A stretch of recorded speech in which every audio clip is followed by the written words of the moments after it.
Bonjour, Mesdames et Messieurs. Au cours des 10 dernières années, plusieurs gouvernements occidentaux ont adopté de nouvelles lois ou renforcé des lois déjà existantes pour criminaliser l'aide donnée aux organisations terroristes. C'est très logique. On le comprend, c'est une manière d'essayer d'enrayer les attaques terroristes dans le monde entier, mais malheureusement, ces lois ne font pas la différence entre le soutien volontaire et involontaire aux groupes terroristes. Donc, n'importe quel objet ou service qui se retrouve entre les mains d'un groupe qui figure sur la liste des terroristes pourrait attirer des ennuis au groupe qui a offert ce service. Et c'est un problème grave pour les associations humanitaires, car beaucoup d'entre elles ont envie de travailler dans des zones qui peuvent parfois être sous contrôle d'un de ces groupes terroristes. Et aucune association humanitaire ne peut garantir que 100% de son aide parviendra à ceux auxquels elle est destinée. On voit cela, par exemple, dans les régions contrôlées par Al-Shabaab en Somalie. Certaines associations humanitaires n'essayent même plus de négocier l'accès. Cela soulève des problématiques encore plus importantes, celles des conséquences non voulues de l'action humanitaire et la réaction des associations humanitaires. Car pour les associations humanitaires, les effets secondaires non voulus comme la contribution à l'économie de guerre ou la légitimisation de certains groupes, tout cela est non voulu, et très souvent, ces groupes ont utilisé l'aide à leur propre fin. Et très souvent, la criminalisation de l'aide à ses ennemis, à nos ennemis, est le revers de l'instrumentalisation de l'aide pour séduire les populations. Dans les deux cas, l'aide est utilisée comme une arme de guerre et ce sont les individus qui sont en détresse et qui ont besoin de cette aide qui en payent les conséquences. En Somalie, par exemple, nombreux sont ceux qui n'ont pas accès à de l'aide humanitaire et en Afghanistan,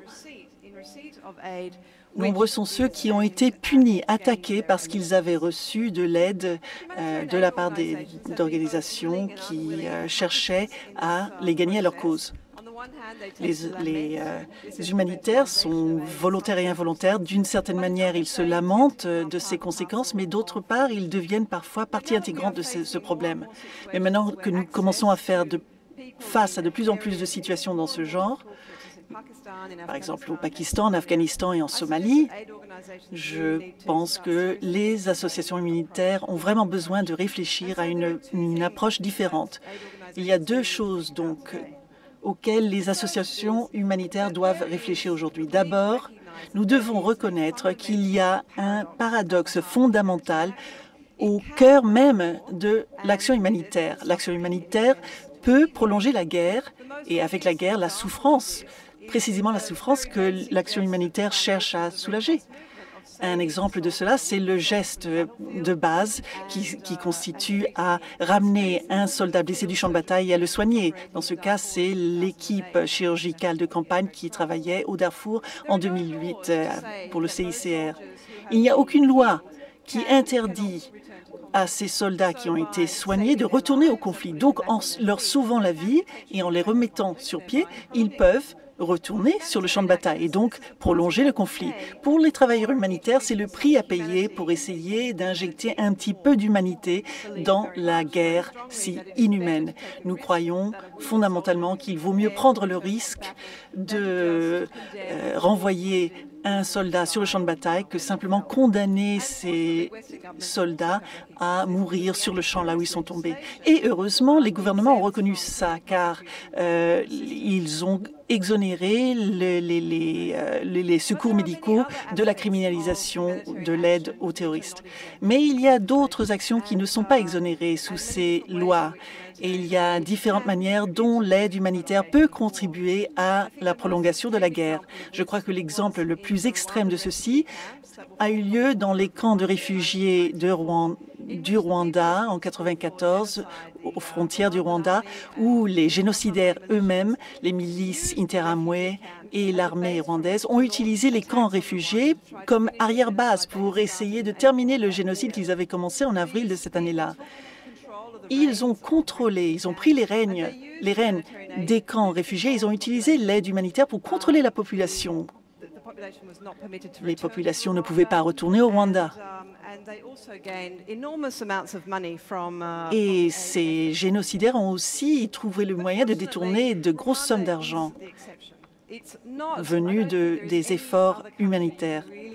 Mais ça, c'est vraiment un cas particulier. Je ne pense pas qu'il y ait d'autres cas où on puisse vraiment dire que l'aide humanitaire prolonge la guerre. Lorsqu'on regarde les ressources financières et autres que les régimes alliés donnent à ces groupes, lorsqu'on pense au versement de la part des diasporas, lorsqu'on pense à la contrebande, le trafic de drogue et la piraterie, toutes ces choses sont une contribution bien plus significative à la continuation de la guerre. Les camps au Rwanda étaient vraiment une exception. Mais cela n'absout pas les associations humanitaires d'être sérieuses et de se poser sérieusement la question qui est en train de bénéficier de l'aide et est-ce que l'aide fait plus de mal que de bien. Et si on se rend compte que c'est le cas,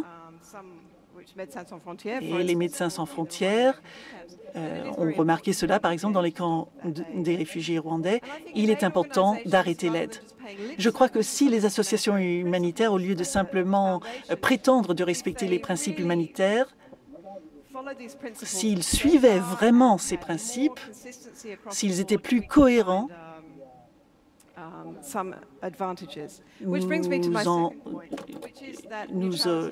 la situation serait bien meilleure. Et ça m'amène à mon deuxième point, c'est que la neutralité, le principe de la neutralité est extrêmement important.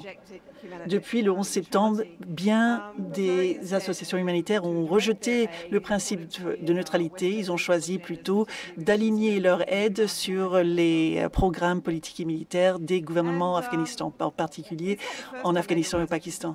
Ce n'est pas la première fois que les associations humanitaires ont fait ça. À travers la guerre froide, de nombreuses associations ont eu tendance à aider des réfugiés avec lesquels ils avaient des affinités idéologiques. Nous avons vu des organisations de droite aider les contras dans les camps nicaraguayens au Honduras, et d'un autre côté, on a vu des organisations de gauche qui aidaient les sandinistes. Donc ce n'est pas quelque chose de neuf, mais une des choses que l'on a apprises sur les problèmes de prendre un parti ou un autre, c'est que les guerriers que l'on soutient un jour deviennent des chefs de guerre un petit peu plus tard. Et c'est une chose que les associations humanitaires ont compris. Ils doivent maintenant essayer d'ouvrir, d'avoir accès à ceux qui ont besoin de leur aide.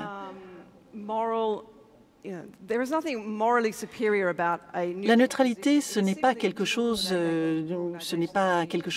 qui est doté d'une supériorité morale. C'est simplement un outil pour pouvoir acheminer l'aide à ceux qui en ont le plus besoin.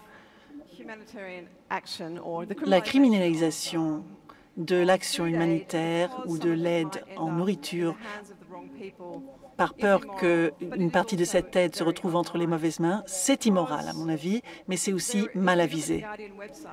Récemment, par exemple, sur le site du journal Le Guardian, une vidéo a été diffusée où on voit des représentants d'Al-Qaïda qui cherchent à gagner à leur cause les membres de la population somalienne en leur distribuant de l'aide. Donc, on va voir ce genre de choses partout.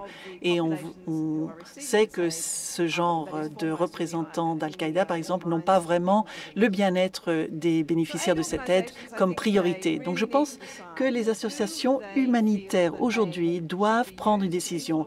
Est-ce que l'aide doit être utilisée pour influencer ceux qui sont vulnérables ou distribuée seulement sur la base de notre humanité partagée?